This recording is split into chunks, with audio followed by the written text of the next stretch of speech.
Hello बच्चों।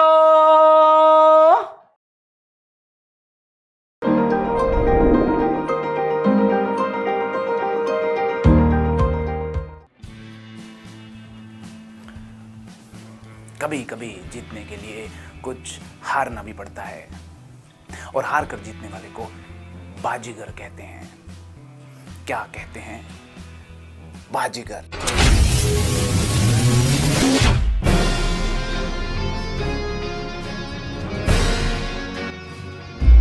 और functions 1 की इस बाजी में आज हमारा है last lecture.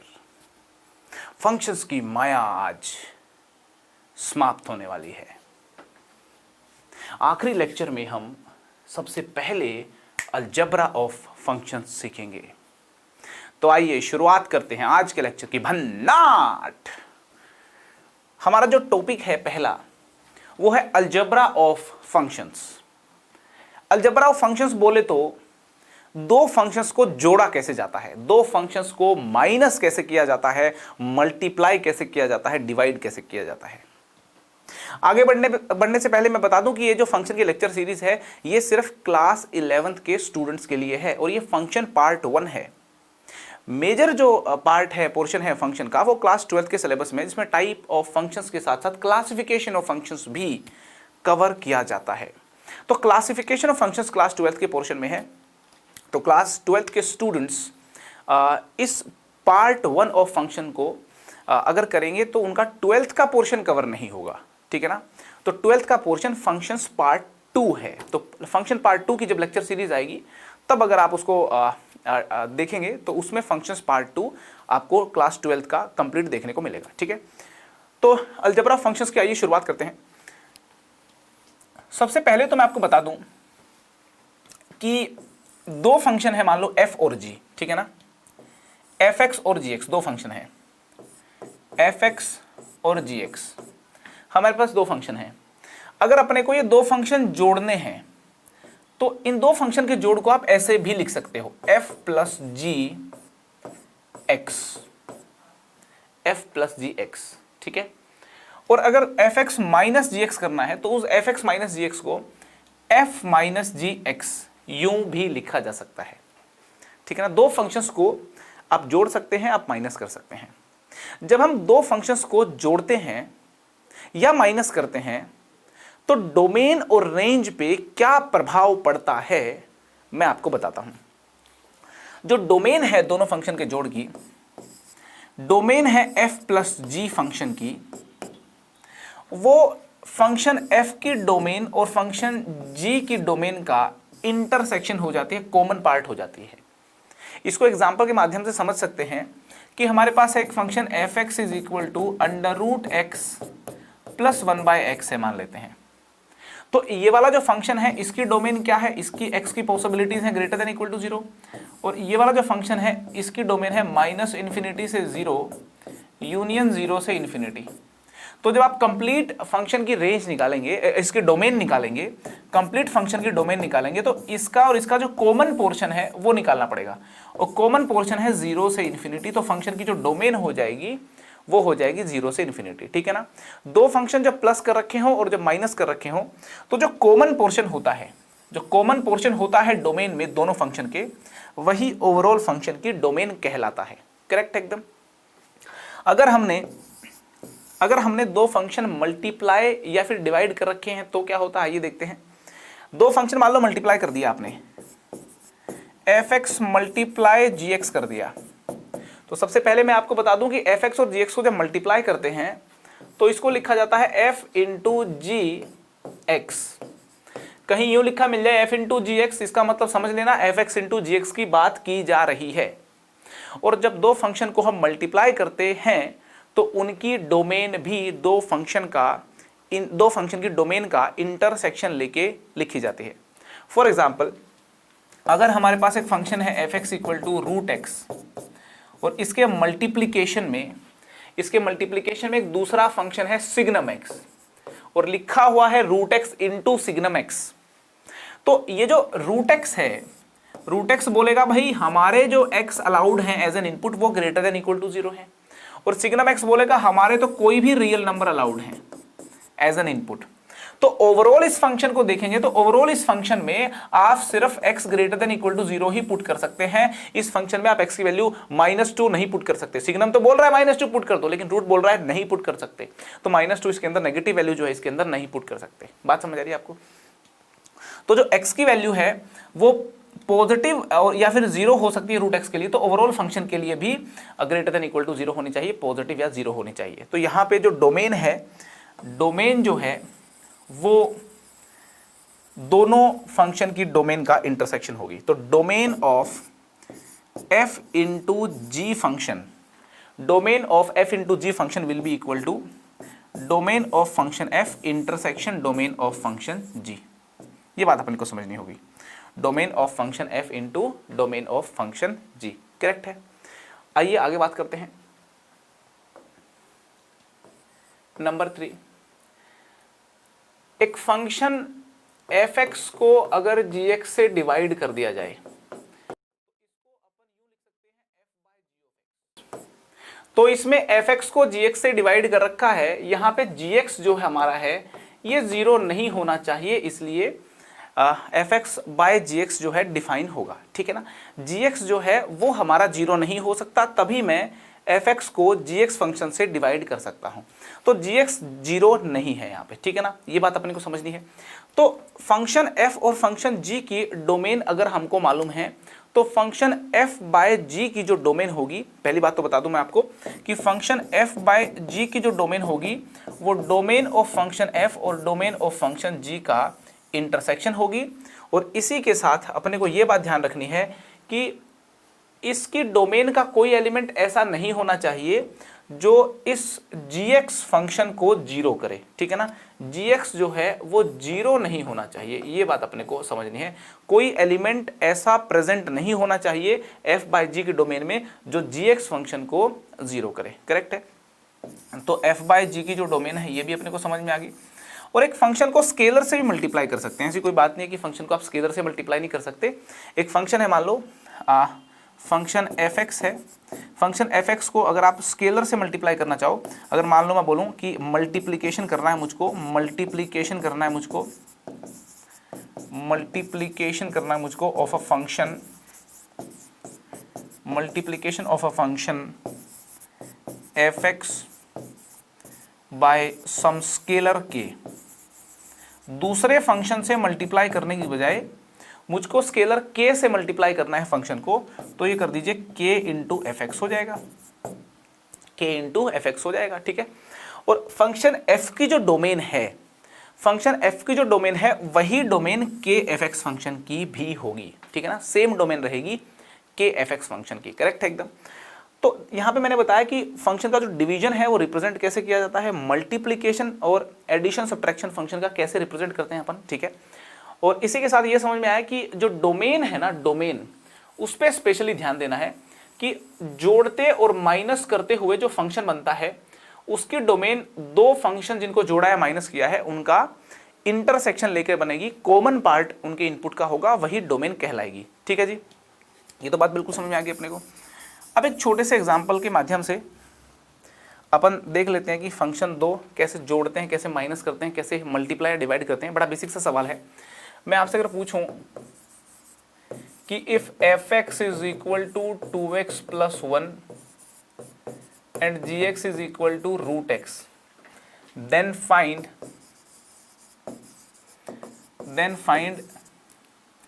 f plus g, f minus g, f into g, f divide by g। अगर ये पूछा जाए आपसे तो क्या आप आंसर देंगे? भाई सीधी सी बात है, जो f प्लस जी होगा, f प्लस जी एक्स जो होगा वो इन दोनों को जोड़ दीजिए आप, 2x plus 1 plus root x हो जाएगा, ठीक है जी। f माइनस जी निकालना है तो f माइनस जी कितना होगा, 2x plus 1 minus root x हो जाएगा, ठीक है। f इंटू जी एक्स कितना होगा, 2x प्लस 1 को मल्टीप्लाई कर दीजिए रूट एक्स से, और f डिवाइड बाय g कितना होगा, 2x प्लस 1 को डिवाइड कर दीजिए रूट एक्स से, ठीक है। तो ये है अलजेब्रा फंक्शन कि दो फंक्शन को जोड़ना, माइनस करना, मल्टीप्लाई करना और डिवाइड करना आना चाहिए आपको। और उससे डोमेन पे क्या फर्क पड़ता है ये अपन ने देख लिया, ठीक है ना। अब रेंज पे क्या फर्क पड़ता है देखते हैं। मैंने डोमेन पे तो कमेंट किया, जब दो फंक्शन जुड़ते हैं तो नया जो फंक्शन बनता है उसकी रेंज पे क्या इंपैक्ट आता है। मैं आपको बताऊं चारों ही केसेस में रेंज के बारे में कुछ नहीं बोल सकते। 1, 2 और 3, यहाँ पे फोर्थ है डिवीजन, फोर्थ है यहाँ पे डिवीजन। चारों ही केसेस में रेंज पे कोई कमेंट नहीं किया जा सकता। We can not comment upon the range, we can not comment upon the range. Range पे कमेंट नहीं कर सकते। वो किस पे डिपेंड करता है, वो डिपेंड करता है कि fx और gx की वैल्यू क्या है। अपने को fx और gx की वैल्यूज अगर मालूम होंगी तो उस पे डिपेंड करता है रेंज क्या आएगी। ना तो वो दो फंक्शन की रेंज का कुछ इंटरसेक्शन आने वाली, ना यूनियन आने वाली। दो फंक्शंस के डिवीजन के बाद जो नया फंक्शन बनेगा उनकी जो रेंज है वो f और g पे किसी यूनिफॉर्म पैटर्न में डिपेंड नहीं करती है, ठीक है ना। वो fx और gx अलग अलग आएंगे तो अलग अलग बिहेवियर से रेंज चेंज होगी, अलग अलग रेंज आएगी। तो यहां पे जैसे डोमेन पे बोल दिया कि दोनों की डोमेन का इंटरसेक्शन होगा, उस प्रकार से रेंज के बारे में नहीं बताया जा सकता, ठीक है ना। रेंज के बारे में आप ये नहीं बता सकते, रेंज पे आप कमेंट नहीं कर सकते। We can not comment on range, we can not comment on range, ठीक है ना, विदाउट नोइंग द फंक्शंस।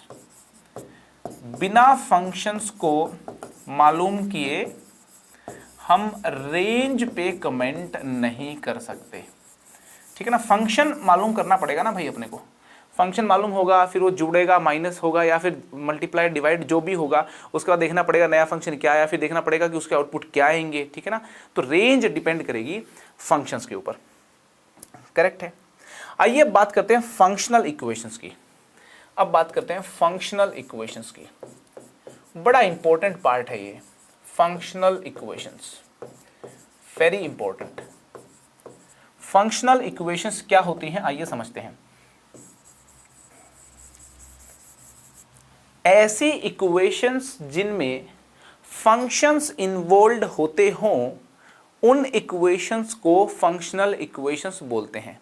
जैसे कि मैंने एक इक्वेशन लिख दी f of x plus f of minus x equal to 2x plus 1। ये एक फंक्शनल इक्वेशन है, इसमें फंक्शंस इन्वॉल्व हो रखे हैं।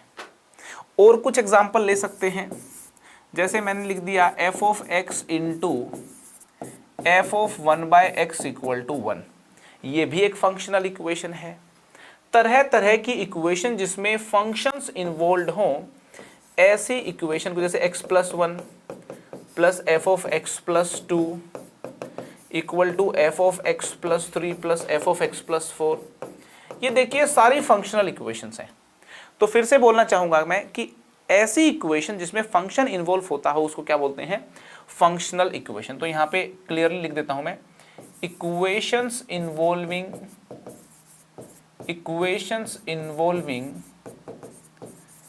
functions are known as functional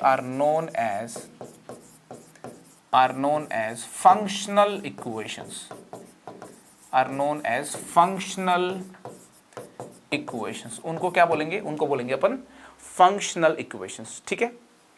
अब जैसे सवाल कैसे पूछे जाते हैं फंक्शनल इक्वेशंस पे, आइए देखते हैं सवाल फंक्शनल इक्वेशंस पे कैसे पूछते हैं।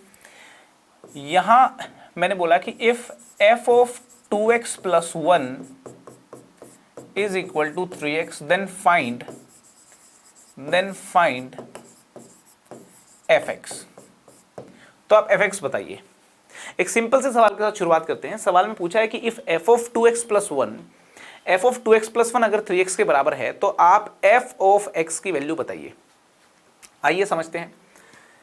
f ऑफ 2x प्लस 1 अपने को गिवन है 3x के बराबर और सवाल पूछा है f ऑफ x बताना है।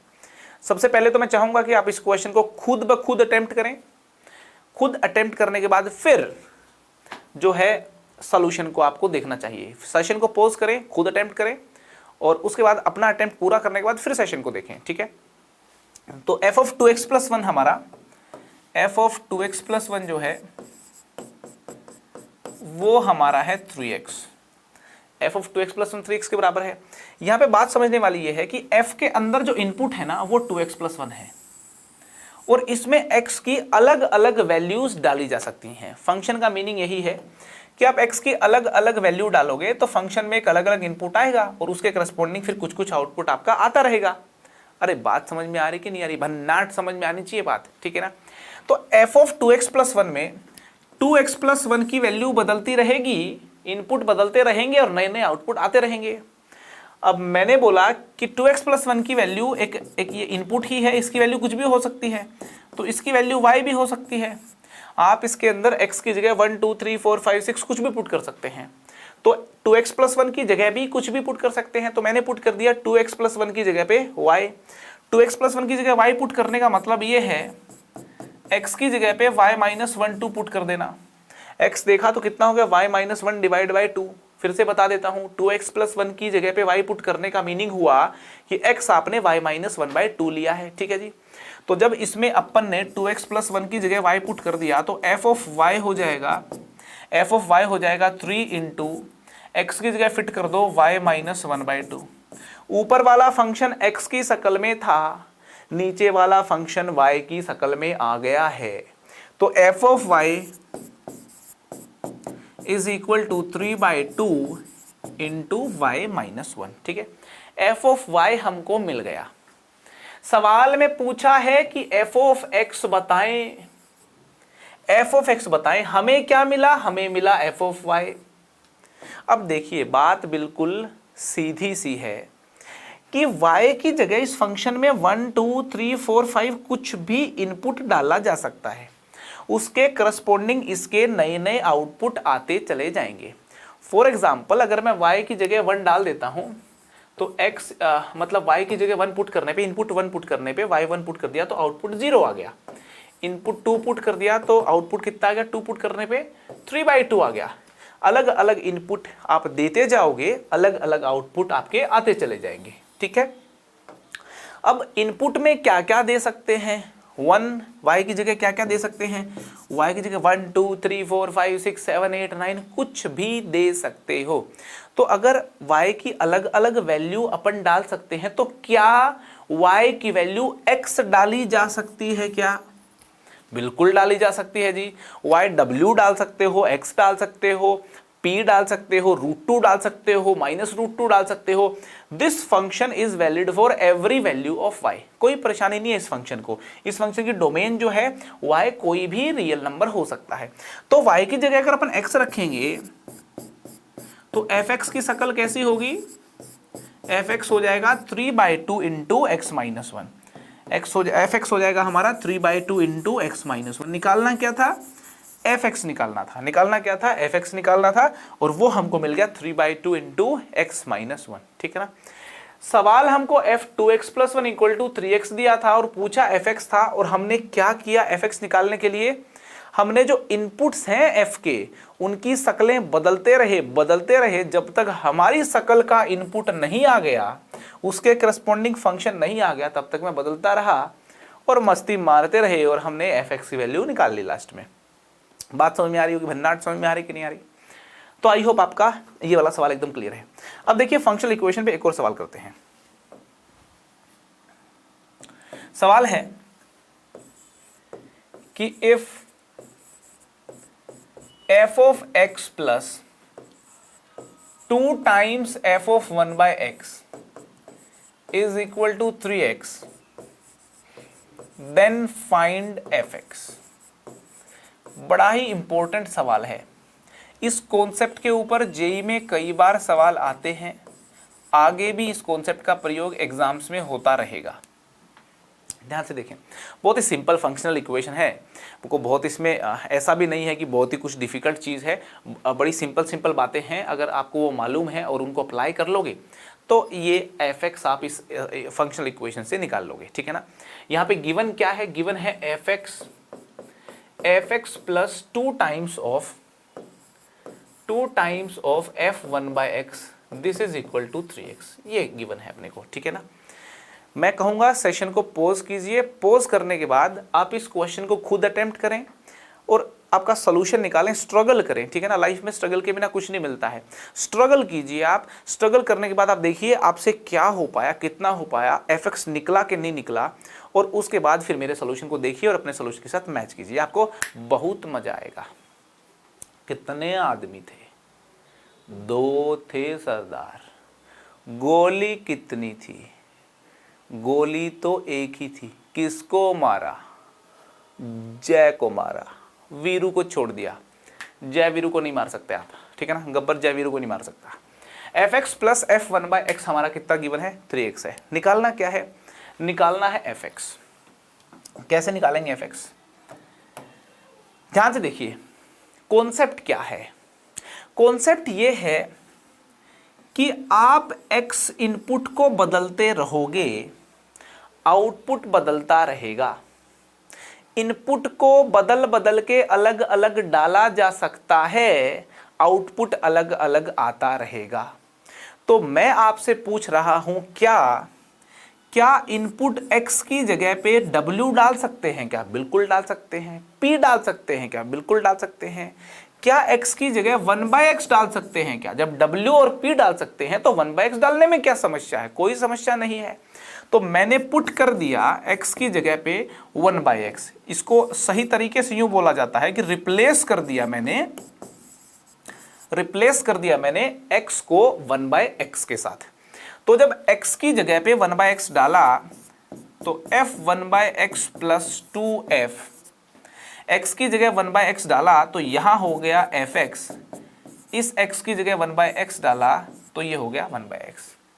जो इंफॉर्मेशन ये फंक्शनल इक्वेशन देना चाह रही है, सेम इंफॉर्मेशन ये वाली फंक्शनल इक्वेशन भी देना चाह रही है। फर्क उनकी शक्लों में है, फर्क उनकी शक्लों में है। ईश्वर अलग अलग रूप लेकर के आता है, इक्वेशंस भी अलग अलग रूप लेकर के आती हैं। कई बार ईश्वर अलग अलग रूपों में सेम संदेश इस दुनिया को प्रेम का देना चाहता है। मैथ्स भी बहुत बार अलग अलग इक्वेशंस के फॉर्मेट में सेम संदेश देना चाहता है। हमें मालूम होना चाहिए कि दो इक्वेशन सेम ही संदेश देना चाहती हैं। फर्क मैंने क्या किया? एक वेरिएबल को उठा के दूसरा वेरिएबल से डाल दिया, इन्फॉर्मेशन थोड़ी बदल जाएगी उससे। खैर, फिलोसफी की बातें नहीं करते, दर्शन शास्त्र की बातें नहीं करते, बात करते हैं वापस मैथ्स की।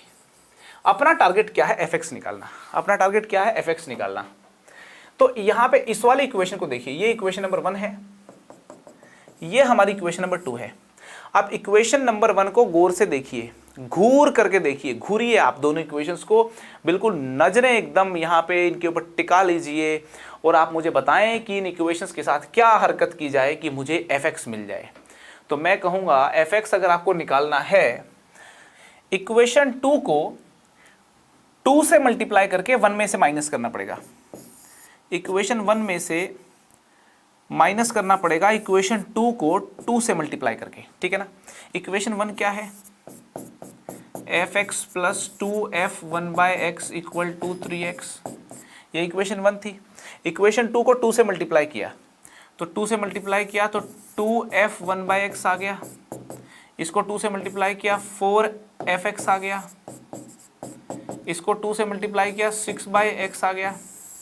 और अगर आप माइनस करोगे, अगर आप माइनस करेंगे तो माइनस करेंगे अगर मान लो इनको, तो आप देखिए ये दोनों कैंसिल हो गए।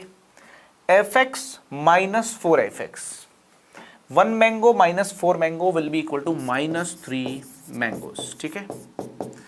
3x minus 6/x, left side -3fx है, right side 3x minus 6/x है, करेक्ट है। यहां से अगर अपन fx निकालें तो fx मिल गया अपने को -1/3 इंटू एलसीएम ले लिया 3x² माइनस 6/x, ठीक है। तो fx मिल गया है अपने को, 3 से 3 कैंसिल कर दिया यहाँ पे और 3 से 6 कैंसिल कर दिया, तो 2 - x²/x, ठीक है ना, माइनस साइन से ही मल्टीप्लाई कर दिया। तो fx मिला अपने को 2 - x²/x। कैसे किया? माइनस से मल्टीप्लाई कर दोगे तो 6 - 3x² हो जाएगा और 3 से कैंसिल करोगे तो 6/3 2 हो गया, 3 से 3 कैंसिल होकर के 2 - x²/x। निकालना क्या था? हमें फंक्शन fx निकालना था और आप देख सकते हैं फंक्शन fx हमने निकाल दिया है। अच्छा सवाल है, इस तरीके के सवाल मालूम होने चाहिए आपको, ठीक है। fx मिल गया अपने को। एक और क्वेश्चन करते हैं, फंक्शनल इक्वेशन का एक और सवाल है। सवाल क्या है कि if F of X plus Y comma X Y is equal to X into Y, ठीक है ना। If F of X plus Y comma X minus Y equal to X into Y, then find F of x comma Y. आप F of x comma Y बताएं। फिर से repeat कर देता हूं, F of X plus Y comma X minus Y equal to X into Y लिखा है। आप F of x comma Y बताएं कितना आएगा, ठीक है। ये क्वेश्चन आपको मैं खुद अटेम्प्ट करने के लिए दे रहा हूं, होमवर्क दे रहा हूं। आप इस क्वेश्चन को अटेम्प्ट करें और अगर आप खुद इस सवाल को सोल्व कर लेते हैं तो 11th क्लास के फंक्शंस पे तो मैं मानूंगा कि आपकी ठीक पकड़ है। एफ एक्स कोमा वाई अगर आप निकाल लेते हैं, खुद ब खुद निकाल लेते हैं, पहले से आपने सवाल नहीं देखा हुआ और इसको अगर आप खुद अटेम्प्ट करते हैं तो मुझे लगेगा कि हाँ आपने अच्छा अटेम्प्ट किया है और इस क्वेश्चन को सोल्व करके मतलब आपके फंक्शन में समझ डेवलप हो गई है। सवाल को अटेम्प्ट करें, इसका जो भी आंसर आए आप उसको कमेंट बॉक्स में ज़रूर पोस्ट करें। मैं सारे कमेंट आप लोगों के पढ़ता हूं। लास्ट में भी जो आप लोगों ने, कुछ बच्चों ने उससे भी पहले के जो क्वेश्चंस हैं उनको सोल्व करके कमेंट डाला हुआ है। मुझे देख के काफ़ी अच्छा लगा कि एक बच्चे ने पिछला लेक्चर में उससे भी पिछले लेक्चर के कमेंट डाले हुए हैं और उसमें आंसर डाले हुए हैं और उसमें लिखा हुआ है कि जी मैं लेट हो गया था लेक्चर देखने में, मैं आज सारे लेक्चर देख करके जो भी आपने होमवर्क दिया था सारा पोस्ट कर रहा हूँ।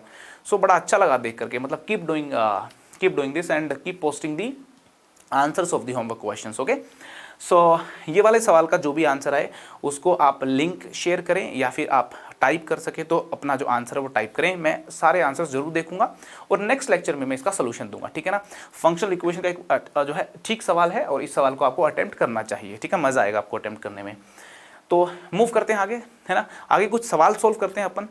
जितना भी हमने फंक्शन सीखा अभी उस सारी बातों का प्रयोग करते हुए आइए कुछ सवाल सोल्व करते हैं जिनमें हमारे सारे कॉन्सेप्ट्स अभी तक जो सीखे हैं उनमें से कुछ कॉन्सेप्ट्स का प्रयोग होगा और उनको प्रयोग करेंगे, हम अप्लाई करेंगे और क्वेश्चन सोल्व करेंगे। चलिए स्क्रीन पे क्वेश्चन लेके आते हैं। आपके सामने देखिए ये आ गया क्वेश्चन। तो क्वेश्चन पहले अपन एक बार रीड करेंगे और उसके बाद सेल्फ अटेम्प्ट देंगे, राइट। एंड अटेम्प्ट करने के बाद जो है फिर अपना सोल्यूशन मेरे सोल्यूशन के साथ मैच करना है, करेक्ट है जी। तो आइए जरा सोल्व करते हैं सवाल।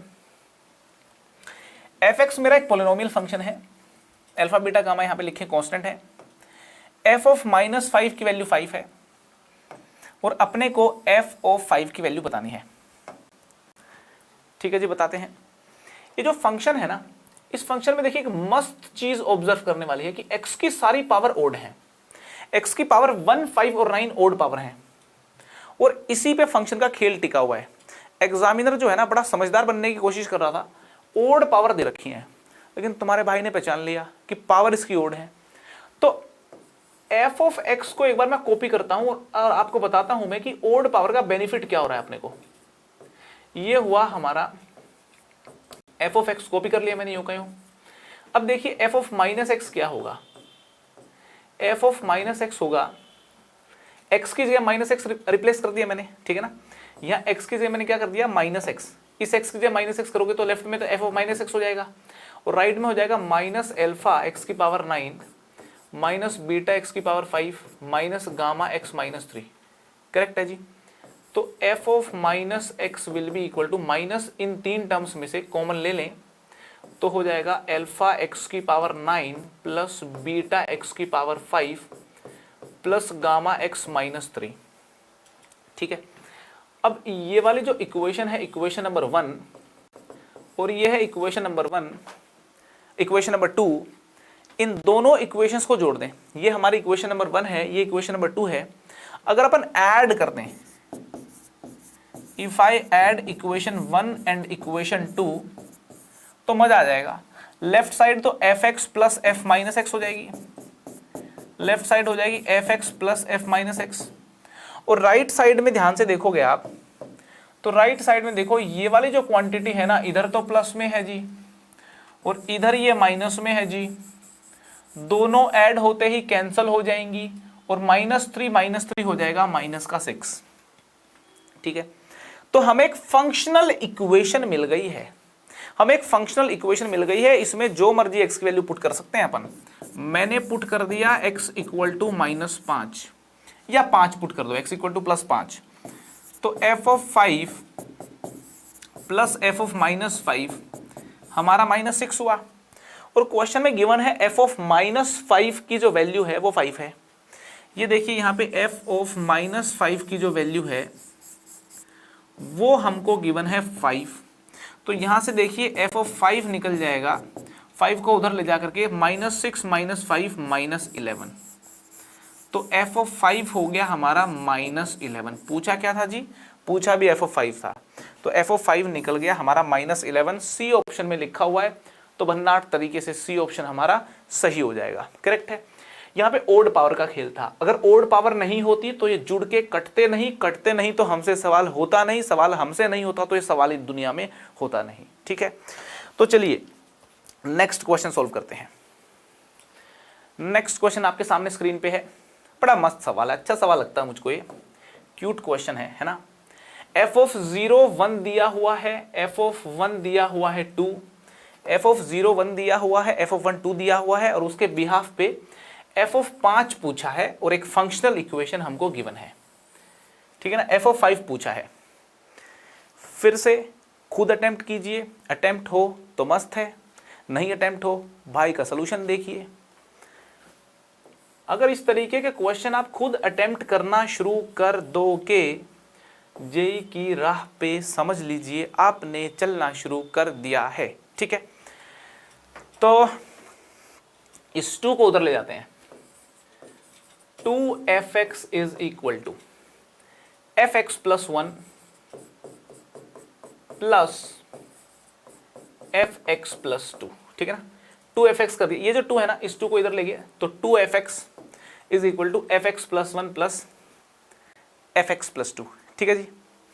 तो इस फंक्शनल इक्वेशन में मैं क्या करता हूं, मैं x इक्वल टू 0 पुट कर देता हूं, ठीक है ना। अपने को f ऑफ 0 की वैल्यू 1 मालूम है, f ऑफ 1 की वैल्यू 2 मालूम है, मैंने इसके अंदर क्या कर दिया, x इक्वल टू 0 पुट कर दिया, तो ये हो जाएगा 2f of 0 equal to f of 1 plus, यहाँ पे fx प्लस 2 है ना, fx प्लस 2 में x 0 पुट कर दिया तो f ऑफ 2, ठीक है। तो f ऑफ 0 की वैल्यू कितनी है 1, तो 2 into 1 equal to f of 1 की वैल्यू कितनी है 2, तो यहां से देखो f ऑफ 2 निकल के कितना आया, f ऑफ 2 निकल के आ गया 0। f ऑफ 1 मालूम था 2 है, f ऑफ 0 मालूम था 1 है, और f ऑफ 2 हमने निकाल करके देखा तो वो कितना निकला, 0 निकला, ठीक है। इसमें क्या पुट किया था मैंने, x इक्वल टू 0 पुट किया था। अब मैं इसमें पुट कर रहा हूं x इक्वल टू 1, अब मैं इसमें x इक्वल टू 1 पुट कर रहा हूं, तो लेफ्ट हो जाएगा 2f1 equal to f2 plus f3, x equal to 1 put करते ये f2 हो गया, ये f3 हो गया। f1 की वैल्यू कितनी मालूम है, यहाँ पे 2 है, 2 इंटू 2, f2 की वैल्यू कितनी निकल के आई 0, तो आप देख सकते हैं f3 मिला अपने को 4, f3 अपने को मिला 4। अब इसके अंदर मैं पुट करूंगा x equal to 2, x equal to 2 put करेंगे तो लेफ्ट हो जाएगा 2f2 equal to f3 plus f4।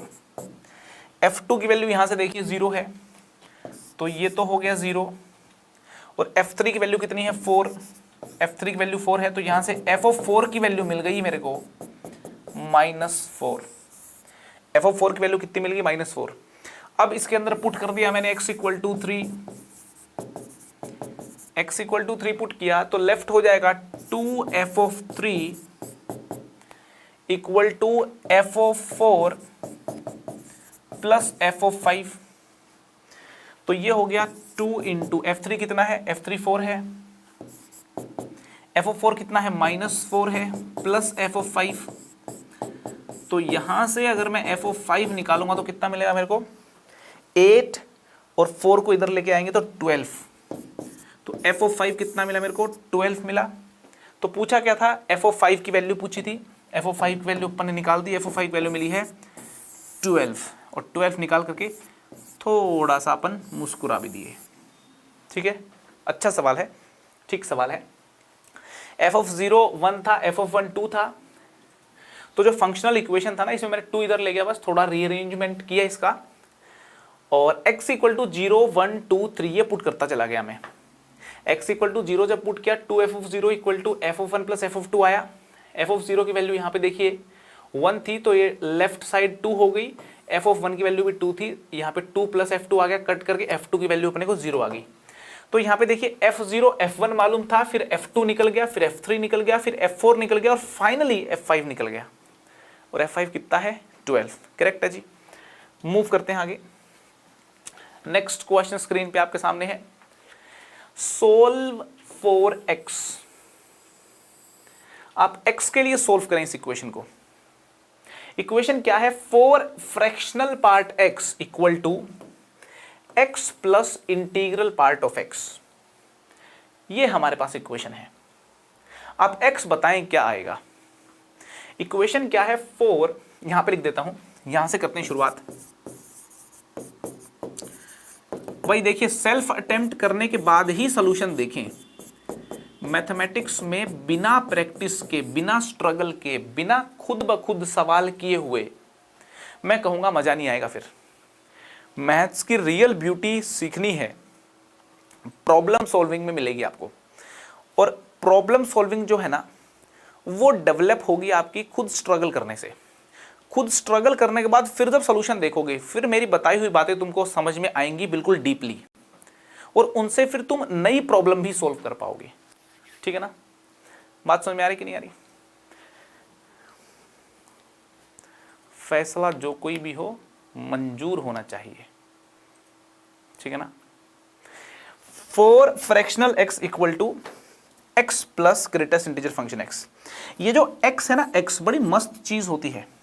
ये होता है greatest integer function x plus fractional part function x। हर x का एक इंटीग्रल पार्ट होता है, एक फ्रैक्शनल पार्ट होता है। तो x को लिख दिया मैंने greatest integer function x plus fractional part है x, और इसमें राइट साइड में ग्रेटेस्ट इंटीजर फंक्शन x जुड़ा हुआ है, और लेफ्ट साइड हमारी है 4 fractional part of x। Clear है? इस फ्रैक्शनल x को लेफ्ट में लेकर के जाएंगे तो 3 फ्रैक्शनल x हो जाएगा। यहां पे 4 मैंगोज हैं, यहां 1 मैंगो है, उधर गया तो 3 मैंगोज हो गए। यहां 1 बनाना 2 बनाना हो गए हैं। ठीक है ना?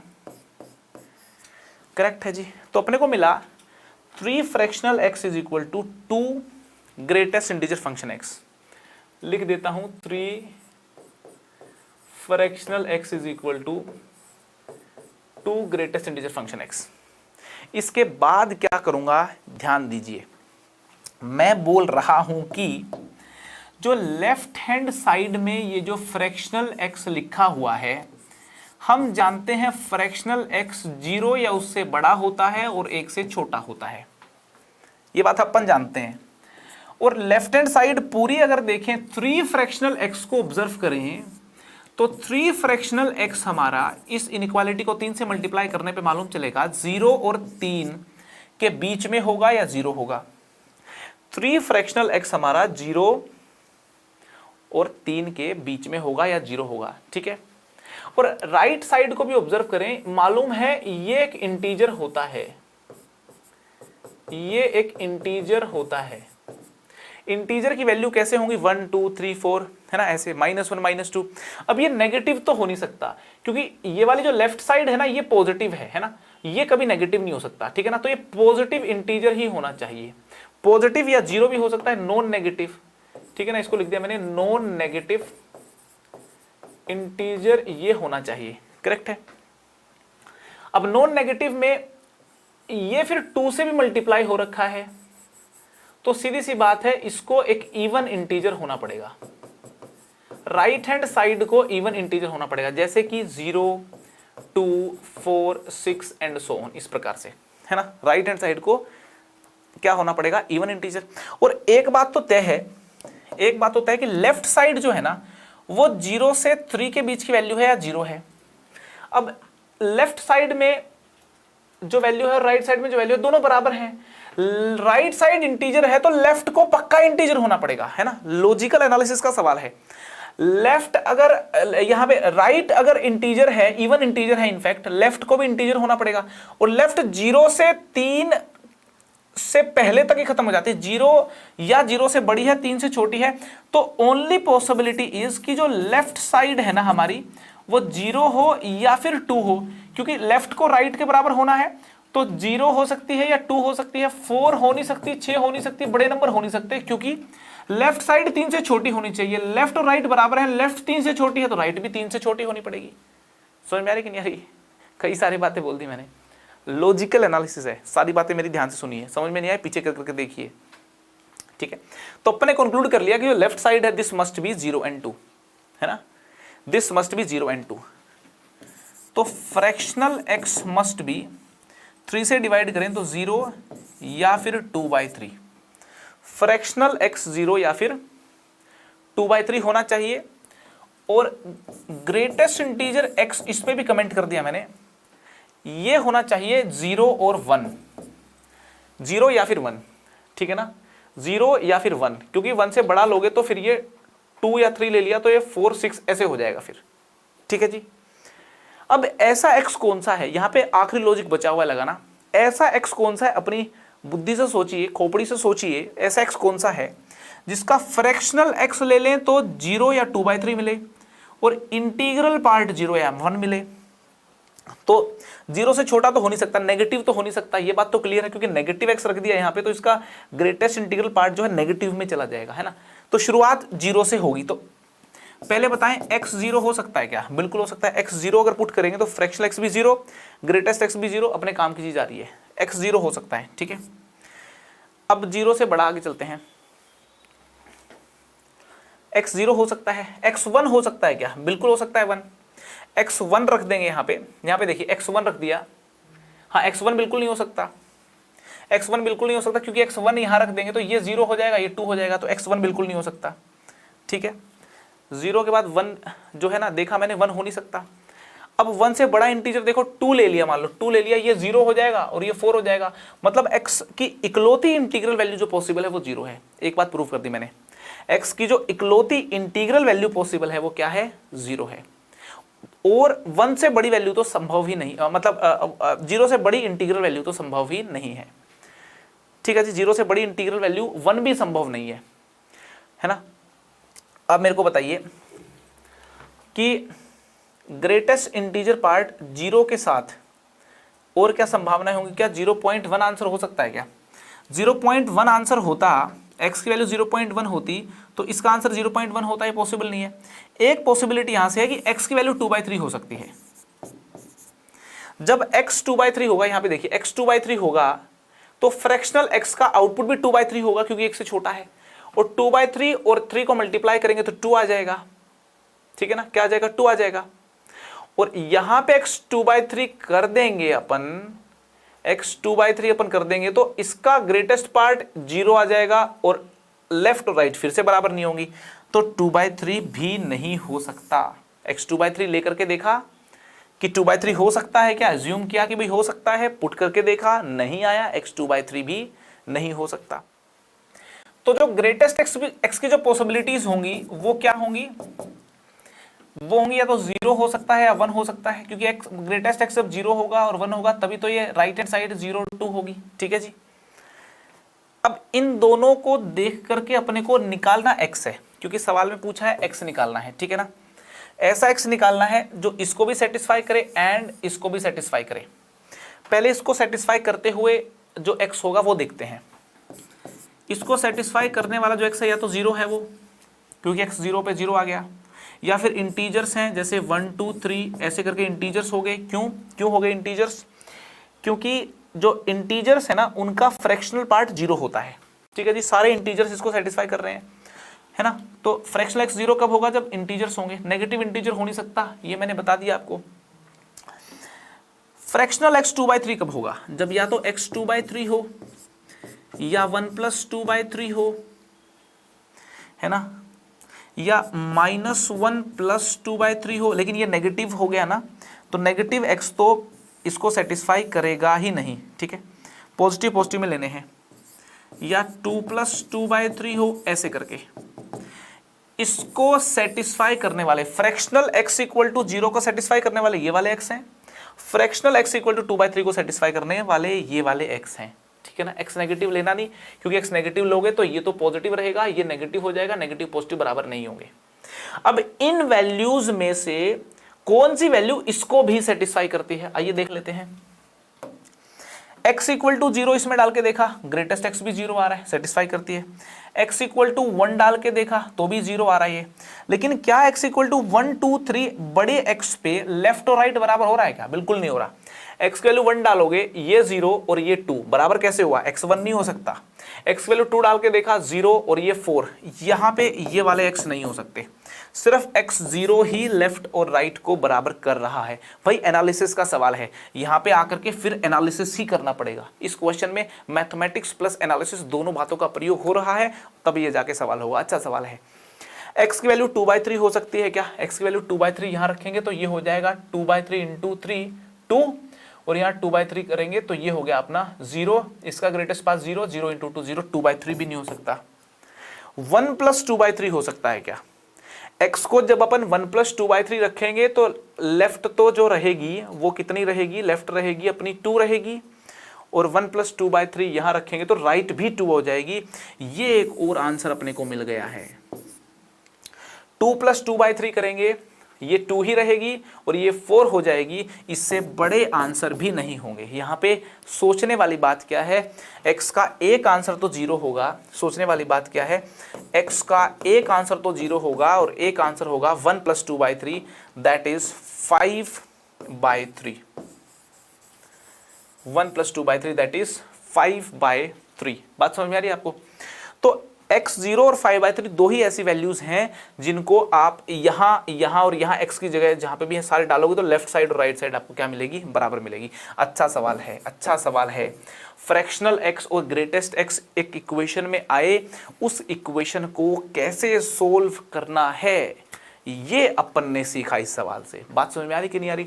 और यहाँ पे क्या किया? कमेंटबाजी की है। कमेंटबाजी करके अपने को सवाल सोल्व करना आया है। थोड़ा सा मैथमेटिक्स का इस्तेमाल करने के बाद यहाँ आने के बाद तो पूरी कमेंटबाजी की है कि भाई ये नॉन नेगेटिव इंटीजर होना चाहिए, इवन इंटीजर होना चाहिए, ये क्या होना चाहिए, ये क्या होना चाहिए। सोचते सोचते फिर मालूम चला कि भाई फ्रैक्शनल x 0 2/3 ही हो सकता है, ग्रेटेस्ट इंटीजर x 0 और 1 ही हो सकता है। फिर देखा कि फ्रैक्शनल x 0 2/3 किस x पे होगा, इन x के ऊपर कौन सी x की वैल्यू है जो सेटिस्फाई करेंगी। देखा तो सिर्फ दो वैल्यू मिली, 0 एंड 5/3। करेक्ट है जी। एक और भन्नाट सवाल है मेरे पास।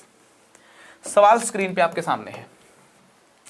एक फंक्शनल इक्वेशन लिखी हुई है और पूछा है f(1) अगर 1 के बराबर है तो f(n) एंड f(5) पे कमेंट करें, और 4 ऑप्शन दिए हुए हैं। सवाल में 1 ऑप्शन में भी correct and more than 1 option also में भी करेक्ट। तो इसलिए सवाल को बिल्कुल ध्यान से करें और अपने को fn पे कमेंट करना। fn पे कमेंट हो गया तो n की वैल्यू 5 पुट करके f5 पे तो कमेंट हो ही जाएगा, ठीक है ना। तो बेसिकली अपने को इस सवाल में fn की वैल्यू निकालनी है। मस्त सवाल है, अच्छा सवाल है। ये सवाल आपको मैं होमवर्क में दे रहा हूं। इस सवाल को तो सोल्व करना ही करना। अटेम्प्ट करें और कमेंट बॉक्स में अपना आंसर बताएं।